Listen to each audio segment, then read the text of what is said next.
Hello, welcome back to Chaotic Creatives, the show about embracing the chaos that comes from living a creative life. We are your hosts, two self-proclaimed chaotic creative gals. I am Lauren Hom, better known as Hom Sweet Hom on the internet. I am a designer, lettering artist, muralist, and chef.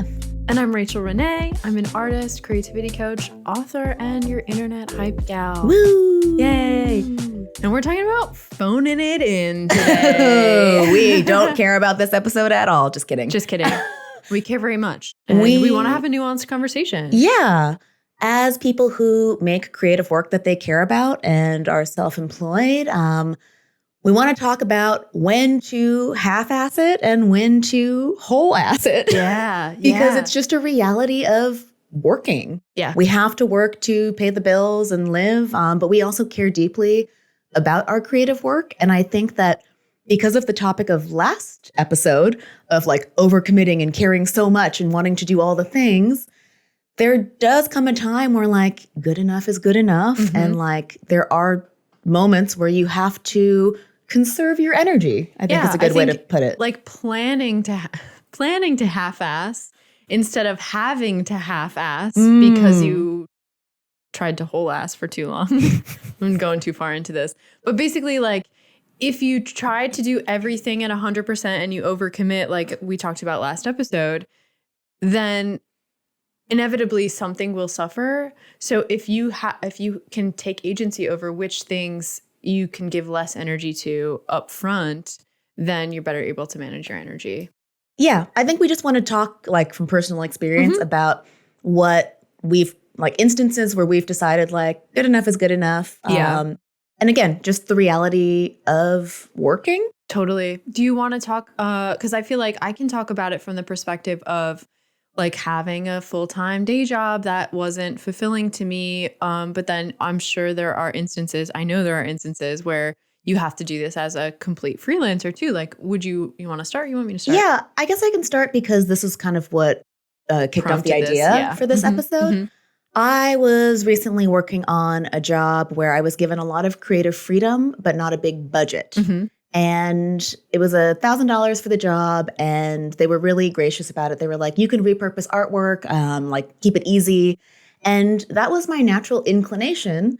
And I think this is like a version of phoning it in where it's like, okay, you can just kind of rework old artwork, like make it an easy lift, ship it and like be done with it. Mm-hmm. And I was about to do that, but then all of a sudden I felt like a pull because I was like, wait, but it's an open brief. I can do whatever I want. Mm-hmm. And I decided to whole-ass it and create like brand new artwork from scratch that was like food-centered. And I used it as a moment to like have a portfolio piece. And you could say that like economically, like it didn't make the most sense, but I was thinking about it and I was like, this was something that I was excited to work on. And as someone who's self-employed, I do have to like give my all like more often than not, because if I phone it in too often for projects, it will show up in my work and my portfolio and it will detract from my business eventually in a way that would show up faster than if I worked full time like for my whole career. Totally. Yeah. Yeah. And I think it's interesting too. We talked about the efficiency demon a lot in the last episode. Yeah. But I think what you've done is a perfect example of being efficient. Like you could have phoned it in for this $1,000 job, like not an insignificant amount of money, but not a huge job. But because you saw that open brief, you saw that as an opportunity to create a portfolio piece that you maybe would have otherwise had to do as a completely passion project on your own time. Yes. So you were able to kind of like be efficient by doing a passion project with a little bit of income. So it was like you were stacking. You were like habit stacking. I never even thought about it like efficiency demon coming out, but that's how I've reframed like public speaking recently, actually, is I used to think of it like, so unless you're doing like big like public speaking things, most like design conferences, creative things, you're getting paid anywhere between a $500 honorarium and maybe like if you're lucky, like a couple $1,000. Mm-hmm. So it's like a small design project. And for anyone who's done public speaking, like it's so nerve-wracking. Like you put a lot into it. You're out of your studio for a couple days. And I used to think of it like, oh, maybe I'll stop doing it because it doesn't seem like it's worth like the lift. And then someone reframed it to me as, oh, you can just think of it as getting paid to market your work to a captive audience. And I was like, oh, that's kind of nice. Yeah. And also like, I haven't done a lot of public speaking. It from the creative perspective, I did at my day job, of course. But when it is something that I'm interested in, and I'm hoping that like when the book officially comes out in June, we're getting so close,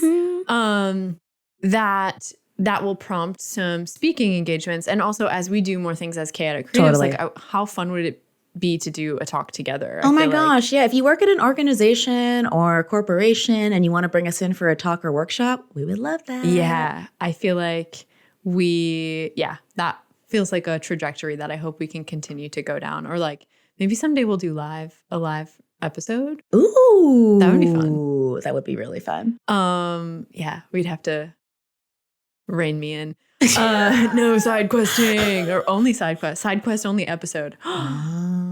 It's like rapid fire. We just talk. Okay, I'm doing a side quest right now. Okay, cool. So, we're getting back on track. Yes, in terms of speaking. Yeah. That's something that I'm interested in. And when I was talking with my book agent about that, she introduced me to Scheele. Oh yeah, the cardboard dragon guy. Yeah, right? A Viking ship. Yeah, Viking ship. Yeah, like how to host a Viking funeral. Yeah, he is such a cool guy. We'll link him in the show notes, obviously. But I chatted with him briefly just about speaking because he does a lot of speaking engagements. And he was telling me like, not everyone has a huge budget, but one thing that you can ask for is like still getting something out of it. Like, okay, yeah, you might not be able to pay me, but do you have someone that's professionally recording it? Can I get a copy of this recording so that I can use it in my website? Yeah. Can you give me the name of like other conference organizers that you know? So it's kind of like you got the like non-monetary bonus of a portfolio piece from doing this project, even though the monetary pay wasn't, it's like seeing the value in other things and asking for that. You're kind of you're always building towards the next thing. Like I've likened it before to like always having something kind of on the other burners, like on your stove as a chaotic creative. But yeah, I think in the past, like I've always like advised other people, like typically in like our industry, it's like, oh, you should avoid like unpaid work, right? And that's still advice I would generally give. Sure. Because what has happened in the past is when the work is unpaid, even if it's like something that is a topic that you're really passionate about, my brain used to go, oh, but I'll use it as a portfolio piece, an opportunity for a portfolio piece. But because there's not much reciprocity, what would happen is I would procrastinate so hard and then not end up making it a portfolio piece and then really like half-assing it. And then it would just be a lose-lose because there'd be no portfolio piece and I didn't get any money. Yeah. And so this was actually like the perfect maybe like win-win where it's a little bit of money and I was able to make something that I was really excited about. Like it was enough motivation to like do the thing. Yeah. And I spent like a couple days doing it and it wasn't anything too crazy, but I was really jazzed about it. And it will live on. Yes. In hopefully. Print. Yay. Assuming that we can share that, we'll link the project. Yes, I think so. Yeah. Do you want to talk about it from your perspective as a full-time employee? And then I'll share my 2 cents, having been a full-time employee for 9 months. Yeah, absolutely. I think one thing that I keep thinking about in terms of like the phoning it in is like, we have in like American society, we live in a capitalist world right now where it's like, for the most part, and I think humans are mostly good. I want to preface by saying that. I think humans are mostly good, but corporations are taught and trained to extract as much as they can out of the labor force. Like we are the working class. And the more that they can get out of us to boost the profits for the people at the top, like that's just what they're trained to do. Yeah, it's not personal. I've learned to depersonalize it. Yeah, especially coming from like, your direct manager. Like they're not making that much more money than you. Like they're getting extracted as well. It's like the CEOs or whatever, But there's a lot of like mindset brainwashing that people are like, I have to give everything to my job. Because if I can just do better, then I might get a small percentage raise or I might, get a gold star or something, like there's this like culture. And I think that's why capitalism has been so successful in this country is because like we're all bought into it, And I'm not going to go down like that path, but I think that like a subtle form of rebellion that we can do against that is living for ourselves. And it's like what I have based my creative work on is just like living your own big juicy life. The more that we can live for ourselves, the happier we are, the more empathy, compassion, curiosity we have for other people. And the more we recognize people as humans and not like cogs in this bigger machine. And I think from the day job perspective, because I think a lot of our listeners are maybe in the same place that I was, a year ago, where I had a day job. I was working on a creative hobby turned business and wanted eventually for that to be my full-time thing. And I think phoning it in is fair at your day job, because I think especially like I'm a high performer. I think a lot of chaotic creatives are. And so like I was putting my all into my day job and then putting my all into my creative business and then putting my all into my relationships. Yeah. And it's like, that is the equation for burnout. And so like what thing can give? Something has to give. And so it's like, okay, if I do 80% at my job, I'm still doing a good job. I am still getting good feedback from my peers and my supervisors. I'm still getting my work done. I'm still progressing the work that I'm doing. But that 20% can now go to the other stuff that fulfills me so much more. So instead of just like mindlessly, or not even mindlessly, but like because it's the norm by default. Giving it your all at your job. Can you phone it in a little bit at your day job and be like, I actually will not be checking my email past 5 p.m. And like part of it is company culture. Like I worked for a pseudo governmental organization where like things were just slow moving in general. I used to work at a consulting firm where they expected you to be available 24/7, and I hated it. And I was like, I will not come or stay in the office till 7 p.m. Like I don't care about this like you do. Like we work for cities and the water main will go in when it goes in. Like me answering at 7 p.m. versus 7 a.m. the next day isn't going to cause any difference. So like it might be just small acts of like, I'm setting stronger boundaries with my day job. But then it also might be like, do I have to go above and beyond and volunteer for the social organization? Like I used to do that. My friend and I talk about that all the time because we met at work.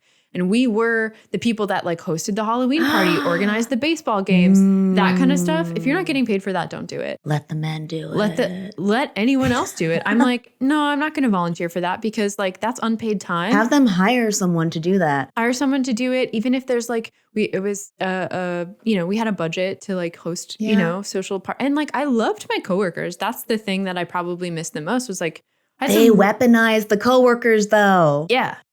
Yeah. So it's like, okay, you wanna socialize with your coworkers, like volunteer to do this. And none of this is nefarious. No one is being like, I'm taking advantage of this person. It's just part of the corporate culture.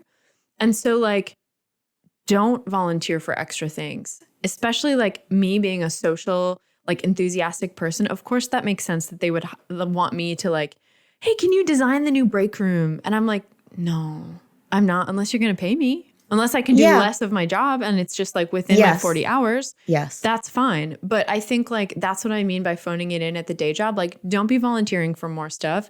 Be a good worker, be an engaged and caring coworker. Like do enough to keep your job. Yeah. Like we want you to stay employed. Like we basically want you to be able to pay your bills and like be comfortable. Like everyone deserves that. Get your health care. Yeah, absolutely. But if you like went to a university, like you were steeped in corporate culture, like that's what it trains you for. Totally. And I think like, I worked in a STEM field, engineering, for over a decade. And so I worked with a lot of like older white men.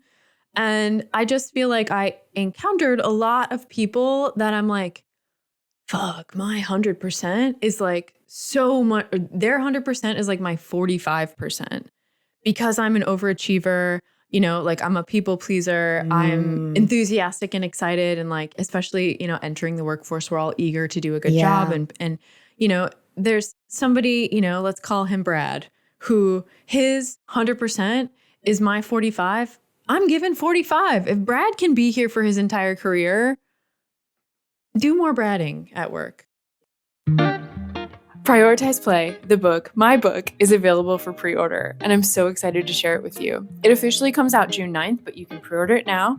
You can pre-order the ebook, the physical book, or even the audiobook, which I will be reading. Exciting. And I'm just really excited to get this in your hands. It's everything that has been my story of prioritizing play and how I got to become this artist and creativity coach that you know today. It has creative challenges, it has play challenges, 5-minute challenges, it has reflection prompts and exercises to do to help you prioritize your play and figure out how to live your big, juicy life, foster deeper connection, build confidence, find your creativity, and express it. So pre-order it today. I'm so excited to share this with you. I like when I've spoken about this, I always tell people like, give your full-time job 80% because that's the number that feels safe for me to say. Good. Yeah. But in private, most people tell me like, no, it's more like 50, 60. Yeah. Like that they feel like they're giving. Well, it's really interesting too, because like when I first started in my career, you know, you're given X amount of work. And then if you do it too fast, if you do it too well, they're like, oh, they have capacity for more. Then you get more. And then you do that really well because you are trained to do a good job and you, again, want to do a good job, get the raise, whatever. It's almost like, I mean, people say this all the time, but you're punished for being efficient and doing good work. So like, don't be turning stuff in early. I'm like, yeah. And maybe I'm being a little bit harsh because I just came from the corporate world not that long ago. Yeah, take all this with a grain of salt. Like totally. Like, and it's industry dependent, you know, like I, again, worked for, you know, municipalities. I worked for water and sewer and water resources. I talked about climate resiliency to flooding and climate change. Like those things are a lot different than like someone who works in tech or someone who works at an ad agency. Like the demands and the expectations are so different. So I'm only speaking from my personal experience, but I think that we are trained, like you said, if you went to university, you're probably trained to like be as productive as you can and do the most for your job. But my like personal growth and healing journey started when I disentangled my identity from my job title. And it's one of the things that I do in the Juice Box and the Prioritize Play workshop, which like all of my offerings are now within the community, the Juice Box. So people can do them at their own pace. But like, that is one of the first things I ask. And we've talked about this, like, what are your titles? And if your title is engineer, but you actually don't want it to be, but you said that as your first answer, when I ask that question, like there's some like separation that needs to happen. But then it's also a nuanced conversation because like we list our titles at the beginning of the podcast. And like, I love that I can say artist now and author. And like, those are things that like do feel like part of my identity. Yeah. And so it's just like really doing a lot of reflection of like, I might do this job because it's serving a bigger purpose and I'm working toward this goal. But yeah, it's a nuanced individual experience of when to phone it in. I'm gonna stop talking. I feel like I just talked for like 10 minutes. Coffee. Yeah. No, I know what you're trying to say, and I can jump in and share my perspective coming from the art school to ad agency to self-employment pipeline, I guess. Mm-hmm. Yeah, it's you are absolutely punished for being like a fast worker. And I came to all of this too, like before I even had any, let's say like political lens to apply. Oh, totally. To this. Like we didn't understand at that time, like this is capitalism. Yeah. Like I was only in the workforce, like the traditional workforce for 9 months. Mm-hmm. And that was due to like a series of events. But I went to school for advertising. I was going to work in like marketing. Mm-hmm. And I got a job at a big ad agency. And I was kind of on this path. And I realized very quickly that like, oh, if I turn in my work faster, then I just get more work. Mm-hmm. And it just, something like didn't compute in my brain. I couldn't quite articulate what it was. Mm-hmm. And I realized if we worked late or weekends, we weren't getting paid more. And I understand too, because I have plenty of like friends and family members who are like lifetime, like corporate workers. And I understand that trajectory, and there's no shame in doing that. Again, secure your secure your financial future. And I understand if you're playing that game, it's a slightly different mindset. And if you want the pats on the head and that makes you feel good, cool. Yeah, do what works for you. If you feel like you have enough to like bring back to your like creative pursuits and your personal relationships, and you're not depleted by your full-time job, great. But I think a lot of our audience oftentimes does feel like I got to choose between like my energy is so depleted from my full-time job, from my like 6 hours of back-to-back meetings that I can't work on my creative work afterwards. Like that feels bad. And so that's who we're speaking to is if you feel like that, then yes, phone it in to your office job, give it a little bit less, like ask for more time for projects. Don't be afraid to do that. Work on your own stuff when there's downtime. Like I still feel hesitation saying this because I'm worried that like I'm going to get in trouble. I am a big advocate for stealing company time. Like I would be the worst employee. I hope I don't regret saying this if I ever need to get another full-time job. But like there was such mismanagement of time just when I worked at an ad agency in terms of like, we'd get briefed at weird times and then have to work late because we got briefed at the end of the day. Oh my gosh, yeah. That was something that I that was infuriating to me when like I would hit my deadline, and I was really good at making like timelines, like big picture, like, okay, if we need to submit this work, this grant, let's say, at this time, or you know, we're beholden to another federal agency or something, and I would be like, okay, let's back calculate like when these internal deadlines need to be. I would hit mine, and then it would go to like a supervisor or, you know, executive director or whatever. And those folks would not hold themselves to that same internal deadline. So I was like waiting on feedback, following up, like, you know, here you have 2 weeks to review this and get it back to me, but like I haven't heard. And so now everyone's timeline is pushed. And then when they decide that it's urgent, and they get it back to me, and then I have to turn it around in a day. And I'm like, I built in time for review and communication. And there were so many times, and I think it's like really what got me at the end of like feeling like I need to kind of create an exit strategy for myself, is I got so frustrated because I would do the work and I would like do the best I could with the information that I had and the feedback that I got. And then I would complete this product that I was so proud of. And then someone would review it, and they should have been reviewing it the whole time. And they said they were reviewing it the whole time. And then they would come back and say like, let's change this. Why did you do it this way? And it was so like defeating because I'm like, I'm the expert in this though. Like I do this work day in and day out. Like you should trust me. Totally. I don't know. So, I mean, that's just like a very specific example of like sort of it's almost like I think there's a lot of mismanagement because like everyone's overwhelmed. Everyone's over capacity. At least if there's going to be mismanagement and overwhelm, like I'd rather have it be all me. Yeah. Truly, like self-caused. Yeah. I mean, I know how to handle that, you know? Yeah. It's like I can only be mad at myself. It's like, at least I can talk to management about it, totally. Like, frankly. Yeah. It's like when I don't wash my own dishes and there's no roommate for me to be pissed at. So yeah, totally. Okay. Guess I'm doing the dishes. Exactly. It's a little bit easier to comprehend and troubleshoot. Yeah. Because at least like this is like your own little universe that you've built for yourself, your own little universe of dirty dishes you built for yourself. Dirty dishes, little gremlin. But yeah, like when I was working full time too, like I think without having any like, again, like understanding of what was really happening, I just knew I felt agitated. And I ended up just like with the mismanagement of time, there would be lots of dead periods and then lots of crunch periods. Yeah. And I still have that in my life now, but it's my own.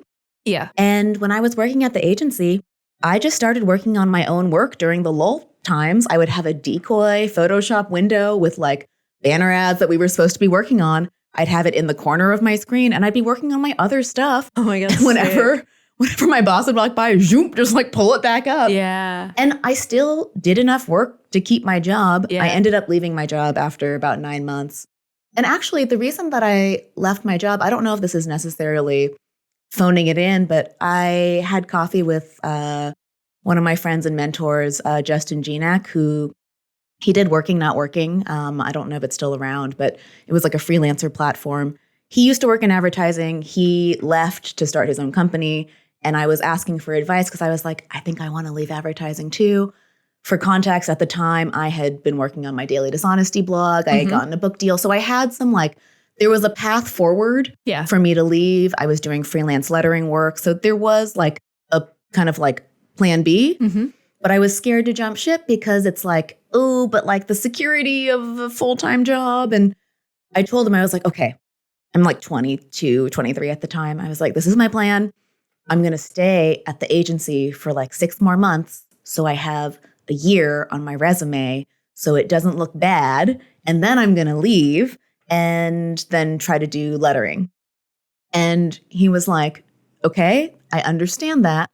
But if you know you don't want to work in advertising, why does it matter what your ad resume looks like? He's like, I'm not saying you have to quit now, but you don't need that year if you don't want it. Yeah. And so that actually gave me the confidence to go, oh, okay. Yeah. Which is nice. He saved me some time. Totally. And I think that we are having this very candid conversation right now to hopefully save anyone listening a little bit of time, not necessarily quitting their job. We're not saying you have to do that, but maybe you can ease up a little bit on yourself with the pressures at work and phone it in a little bit. Yeah. I mean, so many of the creative entrepreneurs that I know who now work for themselves had, often they worked for someone else. And I have a friend who I remember one of the questions I often asked, I mean, I've always been attracted to creative entrepreneurs. I knew that I wanted this for myself, but I was scared to do it. And especially I need to put in my time. I need to save up enough money to do this. And I'm really good at making excuses for myself and making sure that I have the safety nets. And so that's why I think I do things too long, because I'm I really got to work up to it internally to be able to do it. And my dad dying definitely sped up that process for me with quitting my job, because I was I can't possibly do this anymore. I cannot fake it, because I feel I was putting on this mask and then feeling really, really, really depleted after the day, because it's it was so inauthentic by that point. It was taking more away from you than you were getting from it. Yeah. And I was just I want to be closer to my mom. I lived up there for a while. I just couldn't do it. And I do not regret that decision. Again, I'm grateful for the people I worked with and my career. Of course. But I remember anytime I met someone that used to work for someone else and then worked for themselves, I'd be like, when did you quit? How did you do it? And one of my friends, I don't want to say who it is. That's just cool. In case he doesn't want this information out there, but told me that he was doing what you were doing, working on personal projects at work, because when things were slow, they were slow. So why not work on your personal projects? And then it got to the point where his creative business, it was that was suffering for the day job instead of the day job suffering to create the creative business. That got so big that he had to one thing had to give. Yeah. And I feel that's kind of the approach that I was taking, where it was okay, I'm growing this. And now all of a sudden, I'm maxing out my paid time off because I want to go to this creative conference or doing, and it was time. And so I think there's lots of different types of advice out there about jump and the net will catch you, do it and you'll figure it out. I believe that. But I also think you and I are very practical people. Like you said, you had the daily dishonesty, plan B kind of, some money to kind of keep you. And that's what I was doing. I was saving for a couple of years to make sure I had living expenses in case I didn't make any creative income. You have to be practical. Unless you have generational wealth, there's always a practical element to all of these, I quit my job to pursue my dream stories. Yeah. And there might be luck involved. There's always luck involved. Oh my gosh. But there's so many factors. There's so much planning that goes into these things. And there's a lot of care and thoughtfulness in these decisions. Totally. Very rarely is it I woke up one morning and just decided to quit. Yeah. Hi, you know how we're always yapping on this podcast about trying new things in your creative business? This episode is brought to you by one of my creative experiments, my Mural Mockups. You get 10 high-resolution Photoshop mockups with easy-to-edit smart objects, which in non-creative dork speak means that you can drag your drawing into the mockup and it'll instantly make your art look like a mural on a real wall. Pretty cool, right? Fun fact, Crystal, who you all know and love as the editor of this podcast, shot all of the photos for these mockups, so I love that. These mockups are perfect for muralists and aspiring muralists who want to shorten the time it takes them to add mural images to their portfolios and present their work to clients. You can head to homesweethom.com/mural-mockups or the link in the episode description to check them out. Okay, now back to the show. You know, recognizing, of course, there's the privilege of I do feel like I have, I could go live with my mom if I needed to sell my house. Like there are lots of kind of like safety nets and like privilege that have helped me make this decision. But it's definitely not like of course, fuck you, I quit. That's not how when I quit my full-time job, one of the benefits of quitting my full-time job so young was I got to be on my dad's health insurance for a couple years. Yeah. I didn't even have to think about that shit. That's nice. Mm-hmm. Mm-hmm. So that is one of the benefits of if you get your first full-time job and you absolutely hate it and your parents have a full-time job. Yeah. Man. Imagine if we lived in another country and we just got healthcare. Wow. What if we just had healthcare here? That would be sick, but that goes against our capitalist economy because they need the working class. They need our labor, and that's how they keep us in the labor force. That is true. So anyway, let me try to get us back on track. Yeah. We talked about phoning it in when it comes to full-time jobs. Mm-hmm.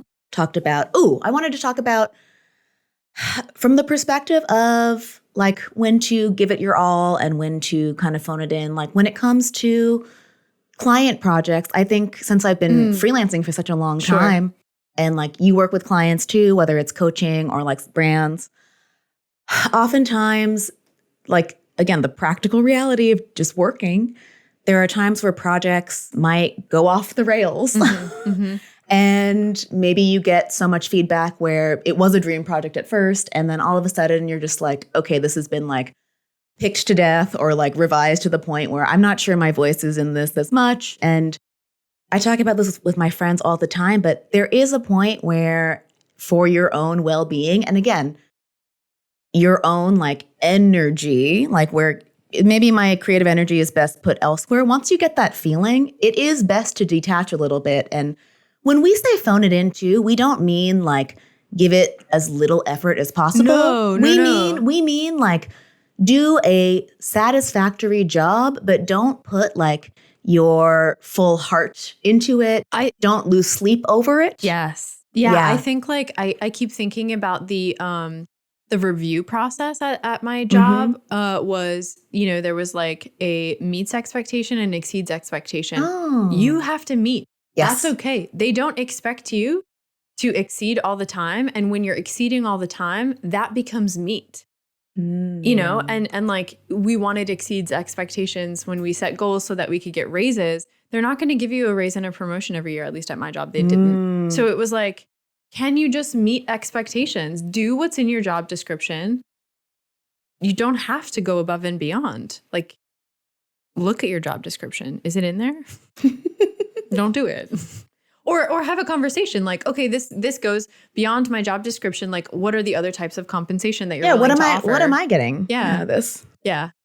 Yeah. I think that's super fair. And I think that's how we can retain like control over our own lives. Well, yeah, like with a client project too, like if you realize that like, oh, this project's gone off the rails, I'm no longer going to get a portfolio piece out of this, or I'm no longer like getting creative satisfaction out of this, or it's stressing me out, then meet expectations and then you can move on. Yeah, I think going back to your kind of your factors of like what's gained and what's lost, like what's gained by you burning yourself out, losing sleep, you're already probably going to get paid for this. So like, can you go back and just like meet the brief and not put so much of yourself into it in order to gain the money and the completion of the job, I guess, Yeah.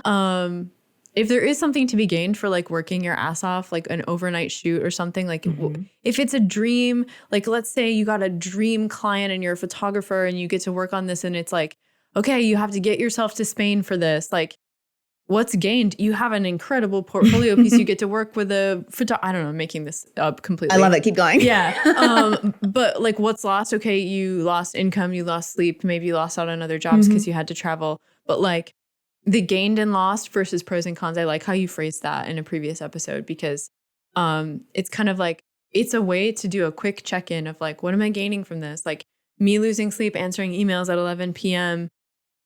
Is there something gained by this? Are we going to like, is the project going to be better because I'm doing this? Or is it just a loss of like my own time and energy? Yeah. Totally.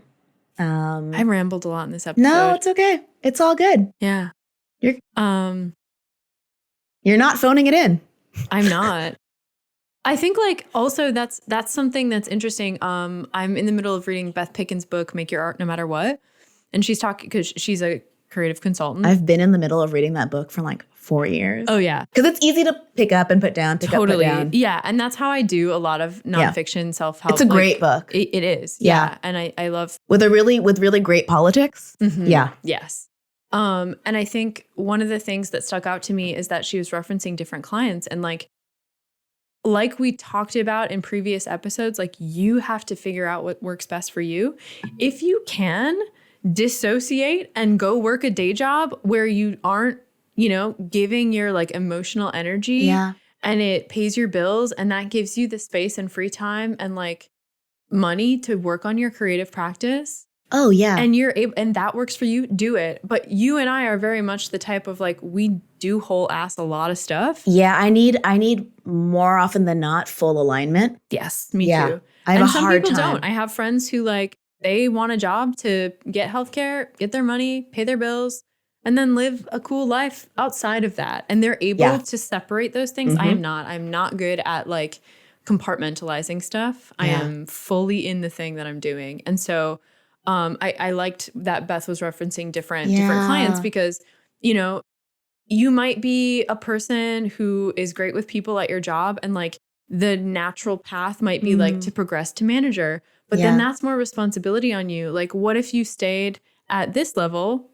That's maybe making less money, but like the responsibility is lower so that you have more emotional capacity for your creative work.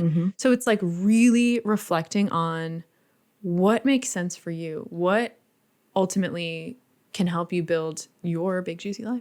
100%. Like, and it ultimately boils down to, we've talked about this before, but no one got into creative work to make as much money as possible. Yeah. Like when it's like the original story I referenced, like flat fee, $1,000. Like it's not like no one's trying to maximize profit with every single creative project. Like it's a factor. You always want to, still make some profit because that's how you run a business. Totally. But other than that, like you still are thinking about like, is this going to be a fun project? Like, what can I make from this? Like the creative satisfaction out of the work is such a big factor. And I always tell people too, like, as long as you are getting more out of your full-time job than it's getting out of you, cool. Like if you're able to find that super chill, like well-paying gig that lets you work remotely, amazing. Yeah. Like more often than not, that's not the case. Yeah. But sometimes you can find that and that's great. Like it depends on what kind of creative work you're interested in doing outside of your job too. Like there might be seasons where you get contract work or you get a full-time job for a period and that works best for you. Some people really love the structure of a full-time like routine as well. Some people are really bad at self-managing like a self-employed schedule. I'm not even the best at it. This has been my way for the last 12 plus years and I figured out a way to do it, but like I'm not even great at it. So you just kind of make it work. Yeah. Yeah. So I just want to like double down and say we're not like poo-pooing having a full-time job, but if you do feel stressed out by your full-time job and you feel kind of like angsty that you can't do all the other creative stuff you want to do outside of it, just reallocate some of the energy you're giving your full-time job. Yeah. You deserve to give some of that energy to your creative projects. And obviously we don't know your situation, so we can't say with certainty, but I do think that you'll be able to keep your job and with a little less effort and still work on your projects. Yeah. And it might not even be less effort, but less emotional investment. Ooh, that is a good caveat or like a good adjustment. Yeah. Like learning to not take it personally when when the boss is like, actually, I need you to do it this way. And you think that your way is right. Just be like, okay, I'll change it. Like, okay, I'm not emotionally invested in this. If you want it to be this way, great. Can I ask how if there's any practical like ways you were able to do that? Because I wasn't in the workforce for long enough to emotionally invest. Yeah. The way I felt at like 23, I was like, fuck this. Like, this is a waste of my time, only because I felt like I was getting taken advantage of with my time. I'm sure you were. Yes, that is also true. And I was also like making no money. Yeah. How were you able to emotionally divest? Yeah. Or disentangle? I think it was a very slow process over time. And I think it started to happen when like how the result was used. So like I worked with consultants to, create plans that communities could use to like create more resilient systems against the increasing rainfall, more intense rainfall that we're getting because of climate change. So like because of climate change, we get rain more often, but not only more often, it comes like really hard and really intense. And our sewer systems are not designed to handle that. I've experienced. Yeah. I mean, we've all lived, in Detroit. We've experienced it a lot. And it's happening everywhere. And this is a side quest about my background. But like when a lot of our cities were built, like post-industrial revolution, kind of like urban sprawl time, the federal share of the public utilities like roads, water systems, which are underneath our roads, was like 70%. So that the federal government subsidized local government to fix and build the infrastructure. Mm-hmm. Over time, that federal share went down, down, down, down, down. And then the onus was on the individual communities, which means the tax base. So like us as homeowners, we used to, 70 years ago, we probably would have paid very little in taxes, but had great infrastructure. Is this like per county, per city, per city, per county? Yeah. And then now it's like our water rates barely cover the maintenance, let alone like the proactive improvements that need to happen. And a lot of the pipes are reaching the end of their life because they're like 100 years old. And so all of this improvement needs to happen, but nobody has any money to do it. The taxpayers don't want to pay that because they're like, the government should pay for this. But our government in this country is like, we don't want to pay for anything. Privatize everything so people can make money off of social services kind of thing. And so that coupled with climate change, which is caused by humans, is like causing more flooding to happen, more damages to happen. And so I would work with consultants to kind of come up with plans and be like, okay, we know you have limited resources, but if you can do these different infrastructure projects together, if we could build this in your community to capture the rainwater, it's not going to flood your, like those types of things. And what I saw is that like we put so much effort and care into these plans, and a lot of times very few people actually used them. And so I think when I started to see like the people in this industry care, but the general public does not know or care or understand how our infrastructure is operated, it was pretty disheartening. And so like because of that, I was like, why am I giving this so much energy when it's like falling on deaf ears, basically, unless I'm talking specifically to the people at the conferences that I'm presenting at who are also experts in this field. Interesting. That's like a way more valuable and meaningful version of what I felt working in advertising. I mean, ultimately it was just like discouraging to feel like the work that I was doing actually wasn't mattering like I wanted it to. And like it won't matter until there's like huge policy changes in this country. And so I was like, what can I spend my energy on that actually makes a difference to people? First, me. How can I be more fulfilled? And like, what can I do to impact more people in a more meaningful way? Gotcha. And then when I started like doing my personal growth work, and then I was like, oh shit, like I want to talk about this. I want to prioritize my play. And then other people were like, you're helping me live a more fulfilling life. Then I'm like, this is impactful for me. Yeah. And so then when a manager at my job would be like, why did you talk about it in this way? Why didn't you format this plan in this perspective? You'd be like, I would be like, yeah, okay, sure. That's I'll change it. Instead of being like, actually, I think that this is going to be the most impactful way for me to present this information. Probably true. Who's going to read it? Yeah. So then I was just like kind of disheartened. So then I was just like, yeah, okay, you're the boss. You want to be, and so it happened slowly over time with just like general burnout. And I think a lot of people probably in their late 30s like me, you know, we worked over a decade in the field. It's a natural progression. That actually makes a lot of sense because I experienced an expedited version of that because, again, in a less impactful way, like I was like, oh, all the work we're doing on these ad campaigns, like nothing ever sold through or shipped. And so it's like, oh, we worked for like 3 months on this and the client didn't buy it. So like, what do I have to show for it? I just felt very detached like from the work I was doing. I didn't have anything for my portfolio. I didn't feel like the, hundreds of hours I had spent in the office were put towards anything useful, even just not even meaningful, but useful. And I just felt like irked about that. Yeah. And so I was like, I started working on my own stuff as a way to at least, I liked that I could see the process through because the thing that was getting in the way of work being produced was like client approvals here, this budget. And when I was working on personal work, I was like, oh, I can like do these smaller projects on my own, publish them on the internet, and like that's shipping it. And that like scratched the itch for me. Yeah. Yeah. Yeah, that makes sense. I mean, I think like if my work had been my passion, I think I would have felt differently. But this was just like a job that I was giving a lot of energy to.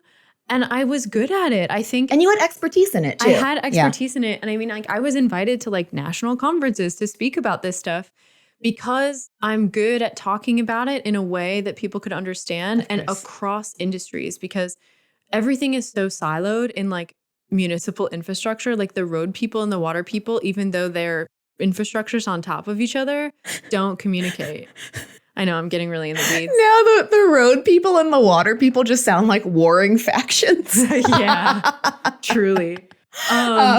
We are getting close to time. Okay, I'll wrap it up. So basically, like, it was really interesting to kind of like get people to broaden their perspective. But when you get into those worlds of expertise, people are so siloed and blinders on.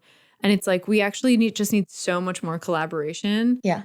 And help from the federal government. And ultimately, like, it was just a slow process of like, I'm giving this so much of my energy. Is it what's gained and what's lost? You're not getting much back from it either. That's really not getting much back. I enjoyed traveling and speaking, and I enjoy traveling and speaking so much more about this work. Yeah. And I mean, I guess you were able to take me to Kalahari Water Park. I was able to watch you take a bath because the bathtub was right next to the bed. Yeah, you took me to like the horniest honeymoon suite. Yeah. That was the only room that was left to book. So funny. And it's so funny because like, I would get really good reviews from my speaking engagements and people love talking to me. And I think I did inspire a younger generation of engineers and people, because I wore weird shit to work. Of water people or environmental people. Nice. I worked with a lot of environmental advocates. And people would say like, I just love that you're wearing bright colors. And, you could see some of my tattoos. I would like wear skirts to present and my legs are fully tattooed. So yeah, it was the way that I felt most impactful was being myself in a STEM field.